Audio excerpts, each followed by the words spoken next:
Sindh online school class 8 मज़मून science बाब ॿियो सबक़ 8 मौरूसियत हेरिडिटी। ॾोहिटनि ऐं ॾोहिटियुनि खे सिंध ऑनलाइन स्कूल में भली कार। मां आहियां नाना आबिद। ॿार तव्हां पंहिंजी माउ खे या जेके बि मायूं बीहंदियूं आहिनि नए ॿार जे ॼमण ते मुबारक ॾियण, त उन्हनि खे चवंदे ॿुधो हूंदो सभिनी खां पहिरियों सुवालु हूंदो आहे त भला छा ॼाओ? ॿुधाईंदा आहिनि त भई धीउ ॼाओ या पुटु ॼाओ। उन खां पोइ ॿियो सुवालु हर माई या हर ज़ाइफ़ा इहो कंदी आहे त भला कंहिं ते वियो आहे? हाणे इहो कंहिं ते वियो आहे जेको आहे उहो पोइ बीहंदियूं आहिनि जॾहिं मिलण त पोइ ईअं ॾिसंदियूं आहिनि त कंहिं ते वियो आहे। पोइ चवंदियूं आहिनि अखियूं त जेके आहिनि सफ़ा पीउ जहिड़ियूं अथसि, कन जेके आहिनि उहे माउ जहिड़ा अथसि, वार त मामे जहिड़ा अथसि, नकु चाचे जहिड़ो अथसि। ईअं मामनि ॾाॾनि चाचनि नाननि सभिनी सां हुनजी कान काशे मिलाईंदा आहिनि। आख़िर ईअं छो थींदो आहे? छा वाकई बि उहे हुननि सां मिलंदियूं आहिनि? छा वाकई उहे ख़सलतूं असांजे अबनि ॾाॾनि मां ईंदियूं आहिनि असां में? अचो त हिन सबक़ में असां इन्हनि सवालनि जा जवाब ॾिसूं। असां ॼाणूं था त सभु जानदार जीव घरनि जा ठहियल हूंदा आहिनि। जीव घरनि में मर्कज़ हूंदो आहे जंहिंमें क्रोमोसोम्स हूंदा आहिनि। क्रोमोसोम्स क्रोमोटीन जा ठहियल हूंदा आहिनि जेके DNA जा ठहियल हूंदा आहिनि। ऐं DNA जो हिकिड़ो सेगमेंट यानी हिकिड़ो हिसो जीन हूंदो आहे जेको इंसान जूं या कंहिं बि जानदार जूं ख़ुशूसियतूं तयन कंदो आहे। जीन्स जानदारनि जे ख़ुशूसियतनि गुणनि या वसफ़नि जो तयन कंदियूं आहिनि। Genes determine various characteristics of organs. हर के माण्हू में या हर जानदार में मुख़्तलिफ़ गुण ऐं ख़ुशूसियतूं हूंदियूं आहिनि, इन जे करे जो उनजा जीन्स मुख़्तलिफ़ हूंदा आहिनि। इंसान जे वसफ़नि जो जेकॾहिं असां ज़िक्र कयूं त ॾिसंदासीं त इंसान में कुझु ज़ाहिरी या आउटसाइड ट्रेट्स हूंदा आहिनि। उहे वसफ़ूं जेके ॾिसण में ईंदियूं आहिनि, उन्हनि में कद बुत रंगत, वारनि जो रंग, वारनि जी साख़्त, अखियुनि जो रंग ऐं माप, नक जी साख़्त, कननि जी साख़्त खे ख़ासि सलाहियतूं वग़ैरह शामिल आहिनि। ऐं इन खां अलावा बातनी जेके लिकल सिफ़तूं बि हूंदियूं आहिनि उहे या वसफ़ूं उहे बि हूंदियूं आहिनि इंसान में। उहो उन ते हूंदो आहे जेको असां चऊं कयूं या सोचूं था, उहे असांजी बातनूं वसफ़ूं आहिनि। जिन में लफ़्ज़ यानी कहिड़नि लफ़्ज़नि जो इस्तेमालु था कयूं ॻाल्हाइण में, सोच छा सोचूं था, अमल कहिड़ा था कयूं, सुठा था कयूं या ख़राबु था कयूं, ऐं जज़्बात असांजे कहिड़ा आहिनि, उन्हनि सभिनी ते मदार रखंदो आहे असांजी बातनी सिफ़तुनि जो। हीअ जेके ज़ाहिरी सिफ़तूं आहिनि इंसान जूं उहे दरअसल मुतयन कंदो आहे मौरूसियत सां, यानी असांजे DNA सां, जेको असांखे पंहिंजे वालिदेन खां विरसे में मिलंदो आहे। अहिड़ी तरह असांजे न कंहिं मेवे या कंहिं भाॼीअ जो वसफ़ूं ॾिसूं, जीअं अंब जूं वसफ़ूं ॾिसूं त अंब में बि मुख़्तलिफ़ वसफ़ूं हूंदियूं आहिनि, जंहिंमें रंग सावा बि हूंदा आहिनि, ॻाढ़ा बि हूंदा आहिनि, पीला बि हूंदा आहिनि, शिकिल के डिघा हूंदा आहिनि, के गोल हूंदा आहिनि, के तोते जहिड़ा हूंदा आहिनि, ऐं मुख़्तलिफ़ जूं शिकिलियूं हूंदियूं आहिनि। जिसामत में बि कुझु नंढा हूंदा आहिनि, कुझु वॾा हूंदा आहिनि।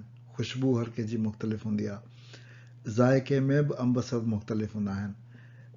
ॻर कंहिंजी घटि हूंदी आहे, कंहिंजी वधीक हूंदी आहे, कंहिंजी नरम हूंदी आहे, कंहिंजी सख़्तु हूंदी आहे। ऐं कुझु अंबनि में ॼारो हूंदो आहे, कुझु बग़ैर ॼारे जा हूंदा आहिनि। इहे सभु आहिनि अंबनि जूं वसफ़ूं या ख़ासियतूं। इहे बि डिटरमिन कंदियूं आहिनि, यानी तयन जो थींदो आहे त इन में कहिड़ी क़िस्म जूं जीन्स आहिनि। उन अंब में जानदार जूं सभु ज़ाहिरी वसफ़ूं मोरूसी हूंदियूं आहिनि, यानी उहे वालिदेन जे तरफ़ां मिलंदियूं आहिनि औलाद तरफ़। ख़सलतुनि जे वालिदेन खां औलाद ॾांहुं मुंतक़िलीअ खे मोरूसियत चइबो आहे। The transmission of characteristics from parents to offsprings is known as hereditary process or heredity. ख़सलतुनि जी वालिदेन खां औलाद ॾांहुं मुंतक़िली। अचो त असां हिकु नज़र वरी नस्ली अफ़ज़ाश लाइ जेका वाध थिए थी उन ते कयूं। असां ॾिठो त मादा मां ऐं नर मां टेवीह क्रोमोज़ोम्स निकिरनि था, ऐं उन्हनि क्रोमोज़ोम्स गॾिजी एग ऐं स्पर्म जा ज़ैगोट ठाहिनि था, जिते फर्टिलाइज़ेशन जो अमल थिए थो, ऐं उन मां जेको आहे नओं जानदार पैदा थिए थो।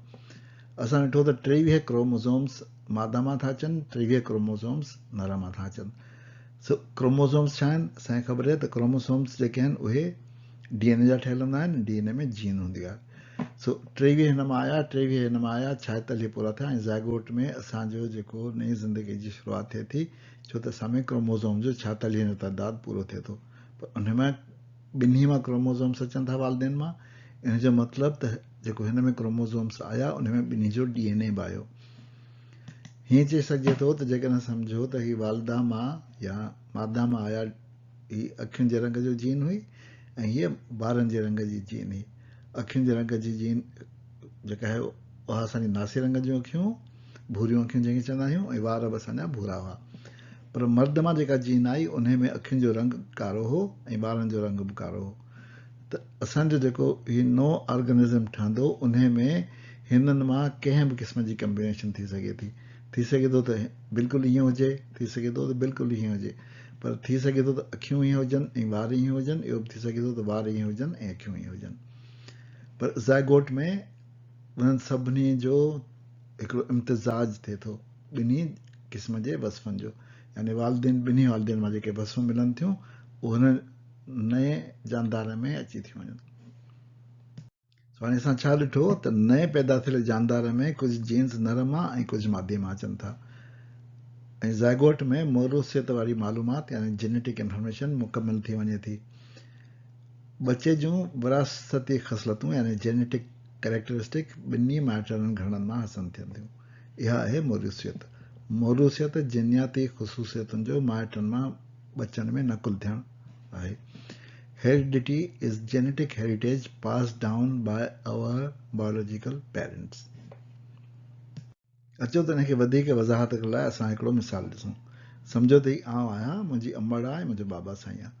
मुंहिंजे बाबा साईं जो बि बाबा ऐं मां आहे जेके मुंहिंजा ॾाॾा साईं मुंहिंजी ॾाॾी आहिनि। अहिड़ी तरह अमड़ जो बि पीउ ऐं माउ आहे जेका मुंहिंजो नाना साईं मुंहिंजी नानी आहिनि। मां जेको आहे हिननि सभिनी मां पैदा थियो आहियां। हाणे जेकॾहिं मां ॾाॾा साईं खे नंबर 1 ॾियां, ॾाॾीअ खे नंबर 2 ॾियां, त बाबा साईं में जेके जीन्स आहियूं उहे ॾाॾा ऐं ॾाॾी मां आहियूं, यानी मुंहिंजो नंबर थींदो 1 2, यानी बाबा साईं में 2 जीन्स आहियूं।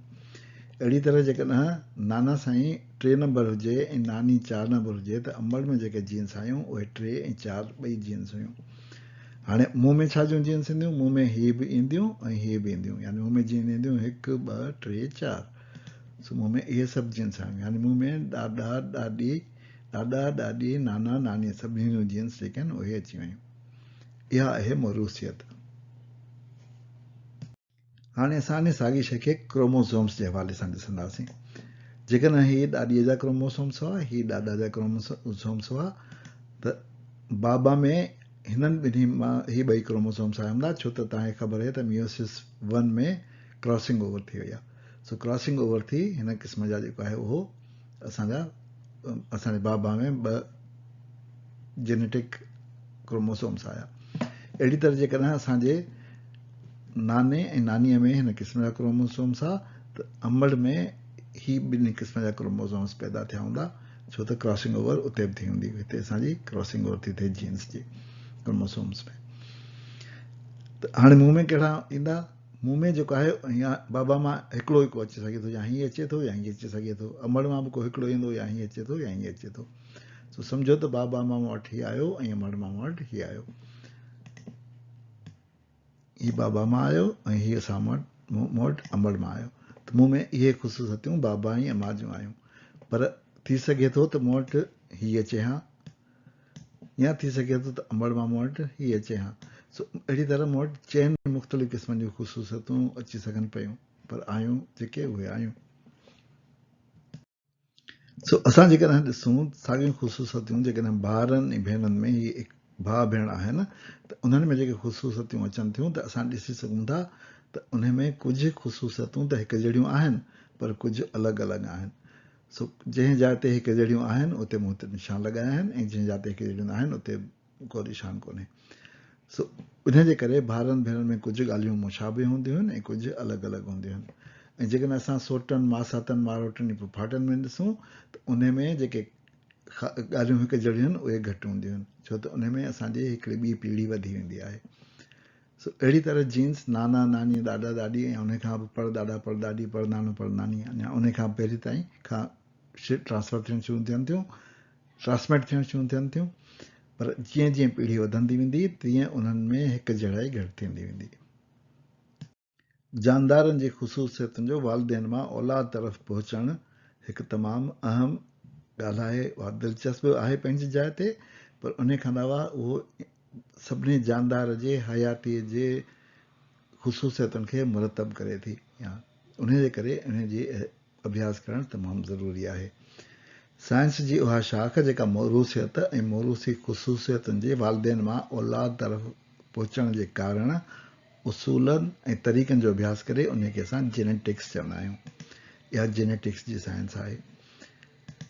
Genetics is the study of how heritable traits are transmitted from parents to offsprings. Grigor John Mendel genetics जो बुनियादु विझंदड़ साइंसदान तस्वुरु कयो वेंदो आहे. उहो बॉटनिस्ट हो ऐं उन मटरनि जे ॿूटनि ते तजुर्बा करे मोरूसियत जा उसूल मुरतब कया.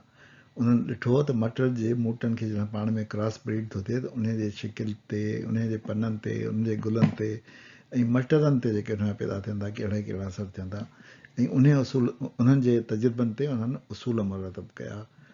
ग्रेगोर मेंडल खे जेनेटिक्स जो बानी सम्झियो वेंदो आहे.